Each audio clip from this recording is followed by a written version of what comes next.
Hey guys, so today we have a unique problem. We have an old PVC pipe stuck in an even older cast iron drainage pipe. We're trying to get it out to fit a new utility sink, but it's not working. We tried a couple different things, and I think we finally hit the nail on the head when we're gonna try a heat gun.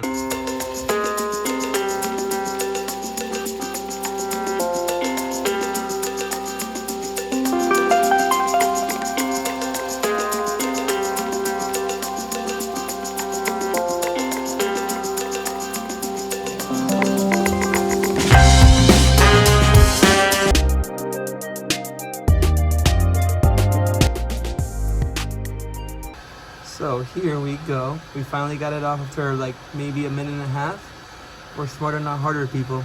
We got it off. Now we can install the new pipe in. Let's go. And we decided to make this video because we couldn't find anything on YouTube about how to remove an old PVC drainage pipe that is really broken from a cast iron pipe. So hope you guys enjoyed. Please subscribe and follow, and we'll see you guys soon.